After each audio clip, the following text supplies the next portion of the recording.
जय जगन्नाथ मु इतिश्री मिश्र फाउंडर इत्सा फाउंडेशन विश्व महिला दिवस उपलक्षे समस्त नारी जाति को अनेक अनेक शुभेच्छा और शुभकामना। इत्सा फाउंडेशन तरफ आम गोटे छोटिया प्रयास करूँ महिला मानकर अंतर्निहित गुण और प्रतिभा को लोकलोचन को आनी से उत्साहित करने यार मूल लक्ष्य थिला। वोमेन्स डे अवसर में आम सम्मानित करूँ प्रेरणा जगह देचु उत्साहित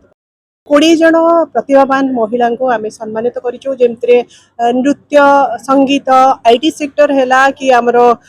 आर्किटेक्चर सेक्टर है सब फील्ड रू आम महिला मान सम्मानित करूँ विशेषकर एग्रीकल्चर फील्ड रे बहुत जन महिला सम्मानित हो विभिन्न भिन्न क्षेत्र प्रतिभावान महिला को आम सम्मानित कर सी महिला आजिकल दुर्बल नहांती ताहले ए जो आमर पेट्रोल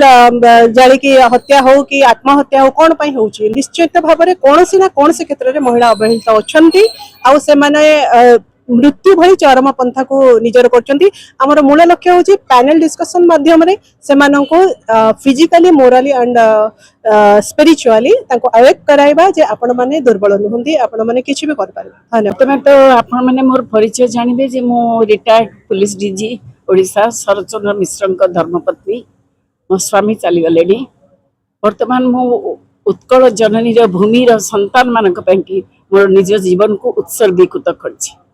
करके नारी मान को आज को आसी यहाँ मत जगन्नाथ सेवा बोली मन हो कारण मु विश्वास करे जे गोटे जगन्नाथ को कौन आउ को जगह नाला ओडिशा उत्कल भूमि से नहीं से किसी निश्चय चाहूँगी एवं सेटा जड़े नारी नारी कारण नारी भितर स्नेहर अपुरंत करुणार भंडार अच्छी जो मु काली कलिंग हॉस्पिटल डिस्चार्ज होती मोर गोटे सर्जरी यही आसवा कथा नुहे आज मु सका अच्छी मोर एनर्जी कौटू आसूची से जगन्नाथ दौरान किंतु आपण मान माध्यम जोटा मु विश्वास करे से जो फाउंडेशन करचंती ए फाउंडेशन माध्यम बहुत लोकंर हम किंतु बुझा पड़ो आज मु जन को उन्नति करदेली काली जन को अवनति करदेली कि ता विरुद्ध रे कहली सेटा हेई पारिबनी मु बहुत गर्वित ये अनुष्ठान पाई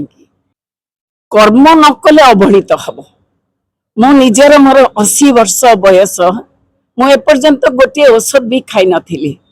जेहेतु मोर प्रहरी स्वामी चली गले गोटे स्त्री रो स्वामी हेले जीवंत देवता जे खाइबा को पीबा को ए बिंदी भी सब जिनस तांकठु आनली तेणु तांकर मो जीवन सारा जो सेवा चारिआडे करिछि काहेकि ना मु समस्त को परिवार बोलकि अनुभव करे।